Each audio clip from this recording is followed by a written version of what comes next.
सरकारी कारवाई रोखण्यासाठी थेट अधिकाऱ्यांच्या जीवावर उठले वाळू माफिया. भंडाऱ्यात महसूल पथकावर थरारक हल्ला, कारला दिली जोरदार धडक. भंडारा जिल्ह्यातील पवनी तालुक्यात अवैध वाळू तस्करी विरोधात कारवाई करण्यासाठी गेलेल्या महसूल पथकावरच वाळू माफियांनी थेट हल्ला केल्याची धक्कादायक घटना समोर आली आहे. 4 एप्रिल रोजी मंडळ अधिकारी पृथ्वीराज अहिरे आणि महसूल सेवक अमित बावनकर हे गोनेवाडी परिसरात सरकारी कामासाठी गेले होते. यावेळी पवनी भंडारा मार्गावर त्यांना एक संशयास्पद ट्रक दिसला. तपासणी केली असता ट्रकमध्ये तब्बल 7 ब्रास अवैध रेती आढळून आली. महसूल पथक कारवाई करत असतानाच ट्रक मालक आणि त्याचे साथीदार 4 चाकीतून घटनास्थळी दाखल झाले आणि त्यांनी अधिकाऱ्यांशी हुज्जत घालत कारवाईत अडथळा निर्माण केला.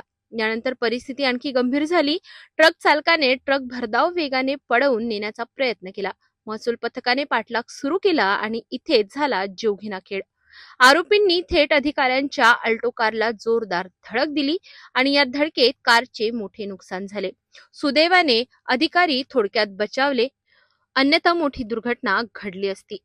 या प्रकरणी अडाळ पोलीस ठाण्यात गुन्हा दाखल करण्यात आला असून पोलीस पुढील तपास करीत आहेत.